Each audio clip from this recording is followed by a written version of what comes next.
তোমার সাথে আমার জরুরি কিছু কথা আছে। আমি জানি তুমি আমার কথা কখনো অমানতে হবে না, তাই বাবা হিসেবে আমি একটা দায়িত্ব পালন করতে চাই। তুই আমাকে কথা দে, তুই ওকে বিয়ে করবি। কি বলছো এসব? তোমার কি মাথা ঠিক আছে? তুমি চুপ করো, আমি ওর সাথে কথা বলছি। বাবা উনি আমার ভাইয়ের ওয়াইফ, এইটা তো কখনো চেঞ্জ হবে না, এটা ইম্পসিবল। সরি বাবা। তাহলে শোন, তুই যদি রাজি না হোস আমি জয়ীকে নিয়ে এই বাড়ি থেকে চলে যাবো। আমি জানি আপনি আমাকে কোনোদিন ক্ষমা করতে পারবেন না। আমার কারণে আপনাকে এরকম একটা সিচুয়েশন ফেস করতে হচ্ছে। আমিও সরি। আমি একটা মেয়েকে অনেক ভালোবাসি। আমার জীবনে একটা মানুষ থাকার পরেও আমি অন্য একটা মানুষকে বিয়ে করেছি। আমার যে এখন কি করা উচিত এটাই বুঝতে পারছি না। তোমার সাথে যেটা হয়েছে এটা অনেক খারাপ হয়েছে। আমি না জাস্ট একটা জিনিস জানি, আমি তোমাকে অনেক ভালোবাসি। আপনি এসছেন? বাবা মা আপনার জন্য অপেক্ষা করতে করতে ঘুমিয়ে পড়েছে। আমি আপনার জন্য ডিনার রেডি করে রেখেছি, আর আমিও খাইনি। কে আসছি বাড়ি থেকে? আমি আজকে প্রমের সাথে দেখা করতে গেছি। ওকে আজকে সবকিছু বলে এসেছি। জি। ওকে এটাও বলেছি এদিকে সবকিছু সর্ট আউট করার পরে আমি এই সম্পর্কটা শেষ করে তোকে বিয়ে করবো।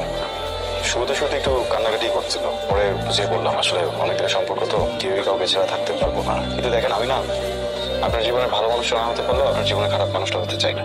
আমি চাই না যে সেলফিশের মতো নিজেরটা নিজে গুছিয়ে দেন হঠাৎ করে আপনাকে ডিভোর্স দিয়ে গায়েব হয়ে যেতে। ভাইয়ের কাছে শুনেছি আপনি জব করতে চাইতেন, জি। শুরু করছেন না কেন? এখানে আপনি আপনার মতো এক্সপিরিয়েন্স গ্যাদার করতে থাকেন। আপনি ওখানে সেট হয়ে গেলে তখন আমরা মিউচুয়ালি ডিভোর্সটাও কমপ্লিট করলাম। জি, আমিও ভাবছিলাম আমার কিছু একটা করা উচিত। এসির টেম্পারেচারটাকে একটু বাড়িয়ে দেওয়া যায়? আপনাকে একটা কথা বলবো? জি। আমার মনে হয় আপনি ছোটই ঘুমান। কোনো সমস্যা নেই, আমি এখানে ঘুমাবো। আপনি এখানে ঘুমান, আমি বাইরে ম্যানেজ করে নিচ্ছি। আপনাকে একটা কথা বলি, জি। আপনি এভাবে বাইরে গিয়ে ঘুমালে বিষয়টা ভালো দেখায় না। বাবা শুধু শুধু সেলিব্রেট করবে, তাই আপনি এখানেই ঘুমিয়ে যান। আপনাকে একটা কথা বলি, আমার বাবা আপনার থেকে আমি ওনাকে একটু ভালো চিনি, আমাকে ডিল করতে দেন।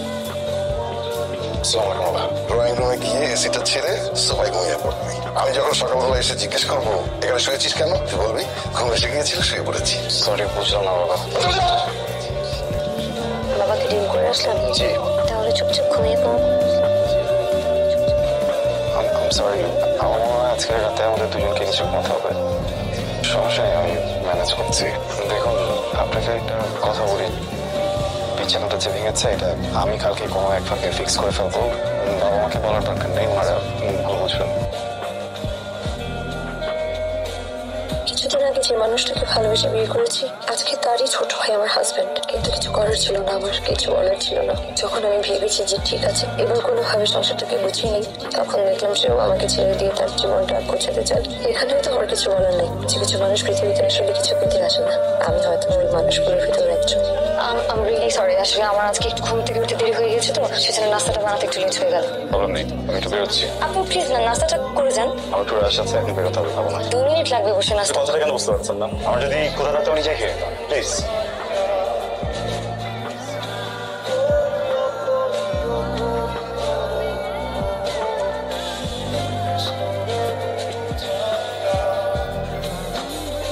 সরি, বুঝি নাই এটা নাস্তা ছিল। কিন্তু আমার না ওই পোলাও, গরু মাংস এগুলো পছন্দ না। পৃথিবীতে একটা খাবারের খুবই পছন্দ, সেটা হচ্ছে চা পরোটা। আপনি কি জানেন? আপনার ভাই আমাকে সবসময় বলতো আপনার চা পরোটা খুব পছন্দ। আপনি যখন দেশের বাইরে চলে যান আপনার ভাই আপনাকে খুব মিস করতো। জয়ী, আপনার জন্য সবকিছু অনেক কঠিন হয়ে যাচ্ছে, তাই না? কেন? আমাকে দেখতে ওর কথা মনে পড়ে। তুমি আর ওই মেয়েটা একই সাথে থাকো? না, একসাথে থাকি না। মিথ্যা বলবা না। একসাথে থাকি না, এক রুমে থাকি। একসাথে থাকা আর এক রুমে থাকার মধ্যে পার্থক্য কি আয়ান? ডোন্ট টেল মি যে তোমরা এক বিছানায় থাকো। এক বিছানায় থাকি না। দেখো আমাদের আসলে এক রুমে থাকার প্ল্যান ছিল না। আমি রাতে রুম থেকে বেরোলে বাবা অনেক কোয়েশ্চেন করে বসে, কিছু করার থাকে না। ও নিশ্চয়ই নিচে থাকে। তো নিচে থাকারই কথা, ও নিচে থাকে না? আচ্ছা আমি বুঝতেছি না ও চলে যাচ্ছে না কেন বাপের বাড়িতে? তুমি কয়েকদিনের জন্য আসছো বাংলাদেশে, তুমি তো চলে যাবা। এই কয়েকদিন ও বাপের বাড়িতে থাক। মেয়েটা এরকম স্টুপিড কেন? আমি বুঝলাম না, ওর চরিত্রের সমস্যা আছে। না হলে ও ওর হাজবেন্ড মারা যাওয়ার পর হাজবেন্ডের ভাইকে বিয়ে করতে পারে না। প্লিজ এইভাবে কথা বলো না। আমরা মজায় মজায় বিয়েটা করি। সিচুয়েশনটা বোঝো। আমি আমার বাবাকে না করতে পারি, উনি কিভাবে আমার বাবাকে না করতে বলো? তুমি আমার ফ্যামিলি মেম্বারকে নিয়ে বাজে কথা বলতেছো। খুব গায়ে লেগে যাচ্ছে না? কয়েকদিনের মধ্যেই তোমার মনে জায়গা করে নিছে। তুমি আমার সিচুয়েশনটা বোঝো। একটা রিলেশনশিপে যতটুকু অনেস্টি দরকার আমি ঠিক ততটুকু অনেস্ট আছি। আমি বুঝতেছি তোমার সিচুয়েশনটা, আমার সিচুয়েশনটা একটু বোঝার চেষ্টা করো। আমি তো ইচ্ছা করে বিয়েটা করি নাই, বাট আমাদের একসাথে এখন থাকতে হচ্ছে, একই রুমে একই বাসার ছাদের নিচে থাকতে হচ্ছে, এখানে কিছু করার নাই। বাট আমি যেভাবে তোমার পিছনে তোমার ট্রাস্ট রাখার চেষ্টা করতেছি, আমি যতটা এফোর্ট দিচ্ছি তুমি সম্বন্ধে আমাকে দিচ্ছ না। ওটা তুমি আমার ফ্যামিলি মেম্বার থেকে ছোট করে কথা বলো। আয়ান, তুমি আমার সিচুয়েশনটা বুঝতে পারতেছো? আমার বাবা আমার মাকে চিট করছে। এখন সেম হচ্ছে? সিরিয়াসলি করছো না তুমি প্লিজ। তুমি আমাকে না, তোমার বাবা তোমার মাকে না বলে একটা বিয়ে করে ফেলছিল। আমি হয়তো তোমাকে না বলে এটা করছি, বাট আমি নিজের সাথে তোমাকে এটা বলছি না। আমি তোমার জন্য মিথ্যা বলছি, আমি তো সেটা রুখাইতে পারতাম। কয়দিন পর আবার চলে যাবো বাইরে। আমি কয়েকদিন তোমার সবকিছু লুকিয়ে তোমার সাথে এইভাবে দেখা করে ঘুরে ফিরে চলে যেতে পারতাম না। আমি দোষটা আমার। এটা কি আমার মেনে নেওয়া সহজ? বলো না প্লিজ, ভালো তো বাসি তাই না? নাহলে তো এত কিছু এই পর্যন্তই আসতো। ঠিক আছে, আমিও সরি।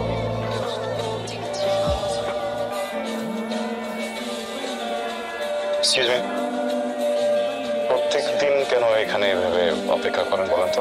আপনার মতো খেয়ে দিয়ে শুয়ে পড়লেই তো হয়। আপনি এখানে থাকেন, এটাও তো আসলে বাসায় কেউ দেখলে এখানে ঝিমানোর তো কোনো মানে হয় না। হয় যে হবে না তো কি করবে?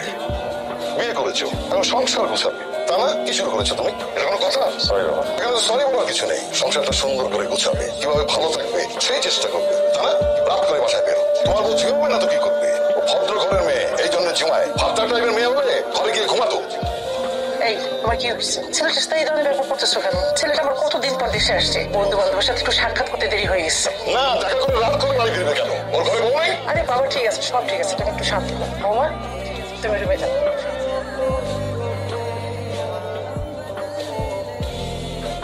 Excuse me. জি জি শোনো, আপনি ঘুমাচ্ছেন? না, বলুন।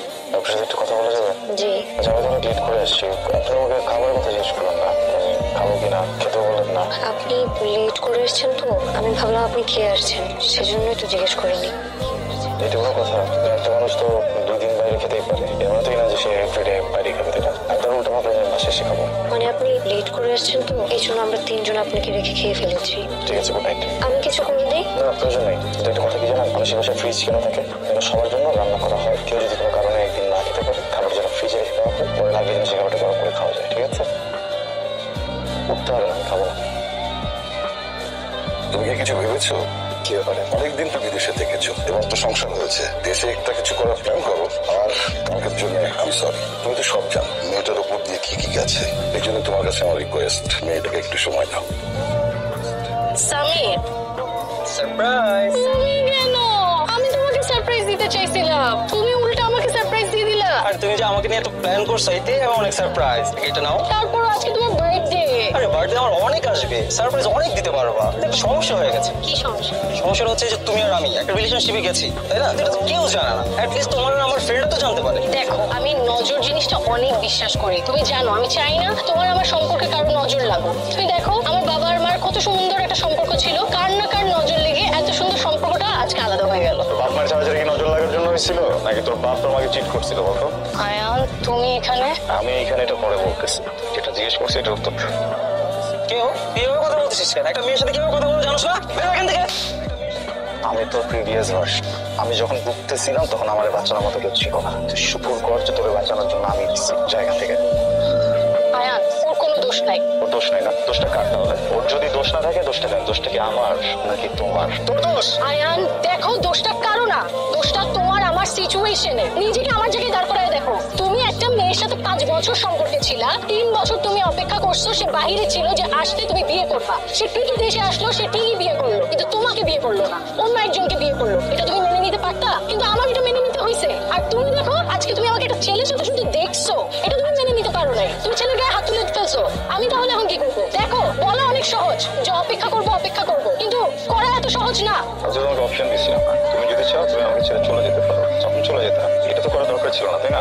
এখন যদি তুমি তোমার ওয়াইফকে ডিভোর্স দিয়েও আমার কাছে চলে আসো, আমি তারপরও তোমার সাথে যাব না, কারণ আমার সেই বিশ্বাসটা তোমার উপর থেকে চলে গেছে। এটা সম্ভব না, ইটস ওভার।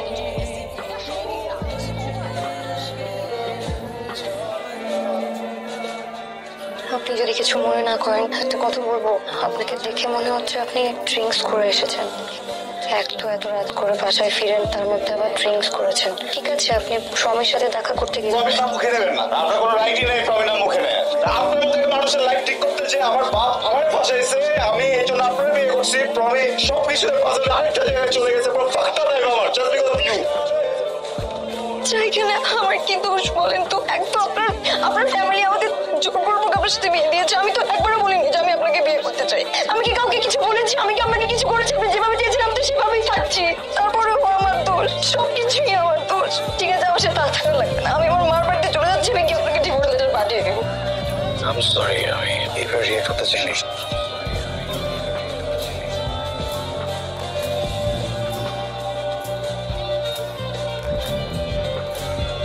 যাচ্ছি। আপনি কি আমার কিছু বলতে চান? আমি কি বলবো? সেটা তো যাবো কি এটা? ডিভোর্সের জন্য। আব্বা তোর কিন্তু একটা বড় অভ্যাস আছে, তুই বিদেশ সাথে আর পরে একবারে যোগাযোগ বন্ধ করে দিস। এবার জানা এরকম করিস না, তুই নিজের খেয়াল রাখিস, ঠিক মতো খাওয়া দাওয়া করিস।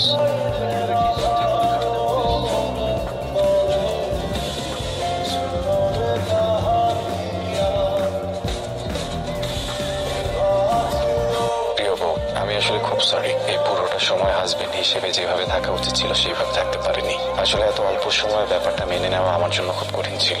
দেশে আসতে না আসতেই বিয়ে, তারপর প্রমের বিষয়টা, সবকিছু মিলিয়ে আমি একটু পেছিয়ে ফেলেছিলাম। হয়তোবা প্রমের সাথে বিচ্ছেদের দিন আমি একটু খারাপ ফিল করছিলাম, কারণ এই সম্পর্কটা আমার আর আপনারই ছিল। ওই দিন রাতে যা কিছু হয়েছিল এই পুরোটা এই জন্য হয়নি যে আমি ড্রাঙ্ক ছিলাম। আপনি আমার ওয়াইফ, আসলে একটা অধিকারের জায়গা আছে, কিন্তু এরপর কি বলবো না বলবো বুঝে উঠতে পারছিলাম না। ভেবেছিলাম হয়তো আপনি কিছু বলবেন, আপনিও কিছু বলেননি, আর আমিও কিছু ফেস করতে পারছিলাম না। কিন্তু এখন বলতে চাই, আমি আপনাকে ভয়ঙ্কর ভাবে ভালোবাসতে চাই, একটা সুন্দর সংসার সাজাতে চাই।